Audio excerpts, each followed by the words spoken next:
Renato. Mas antes, Renato, eu queria que você desse um plá sobre o Flamengo do São Paulo. Afinal, estamos falando, porque o Fluminense, porque é o desafiante, não sei o quê. E o Flamengo? Ganhou ontem, as coisas estão se ajeitando. A Arrascaeta jogou bem, Everton Ribeiro. Jogou bem. Everton Ribeiro não jogou bem, não. Everton Ribeiro fez um belíssimo gol.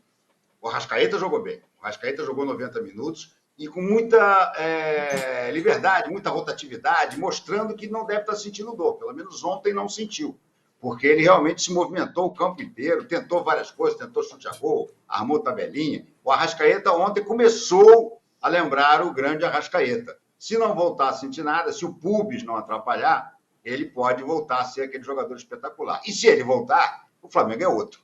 Seja qual for o treinador, com o Arrascaeta bem, o Flamengo é um time. Sem o Arrascaeta, é outro.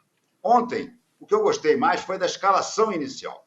Por quê? Porque na escalação inicial, o São Paulo, enfim, aleluia, amém, esqueceu os medalhões que não jogam mais nada. Não estavam escalados o Davi Luiz, não estava escalado o Vidal, e o Marinho nem entrou no segundo tempo. O Vidal e o Davi Luiz até entraram. Mas ele botou um menino, o Vitor Hugo, que já jogou com o Paulo Souza, jogou com o Dorival, com uma opção de gente, e que entrou muito bem no lugar do Vidal. E, ao mesmo tempo, o Eric Pulgar também jogou muito bem como volante. Então, a dupla de volantes do Flamengo talvez tenha sido descoberta ontem. Pulgar e Vitor Hugo. Vitor Hugo devolve ao meio-campo do Flamengo aquele poder de marcação, aquele fôlego típico do João Gomes. Claro que ele não é o João Gomes. O João Gomes era melhor do que ele. Mas esse é um menino que está evoluindo e que pode crescer muito. Então, quando você começa a ver, o Flamengo voltou a jogar em linha de 4.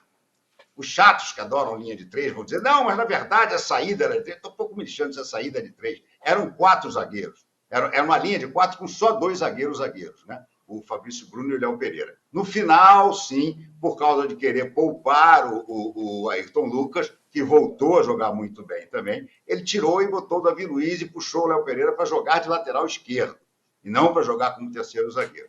Então, o time ontem melhorou. Agora, continua a ter um problema sério, né? É impressionante como esse time do Flamengo perde gol.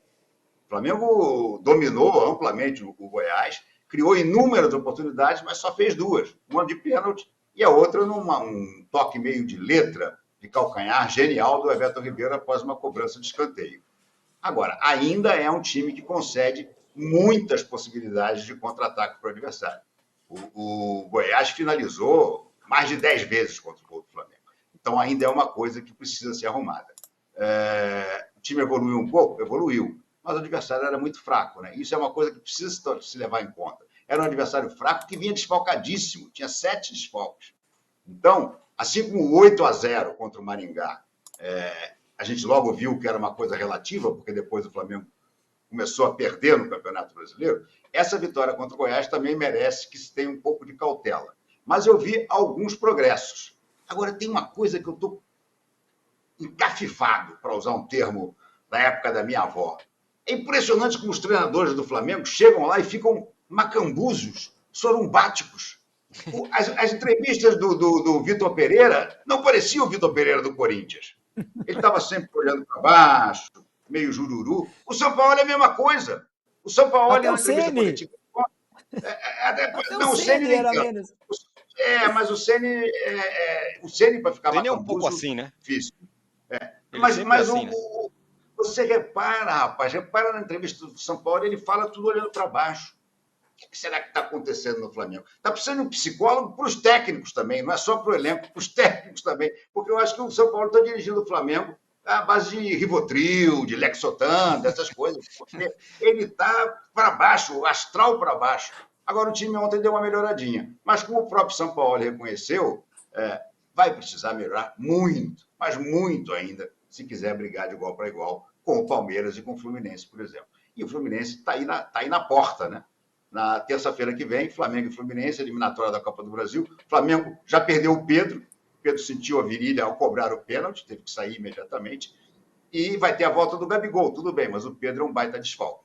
O Fluminense também tem os seus desfalques. O Fluminense perdeu o Alexander com um problema no ligamento colateral do joelho, a coisa é muito mais séria do que parecia, também não vai jogar o Fla-Flu. Eu só não digo que o Fluminense é franco favorito para esse Fla-Flu, porque, como dizia o poeta Jardel, clássico é clássico e vice-versa, né? A gente está cansado de ver em clássico o time mais fraco na hora H crescer e até ganhar. Mas pela bola que os dois estão jogando hoje em dia, o Fluminense está muito melhor do que o Flamengo.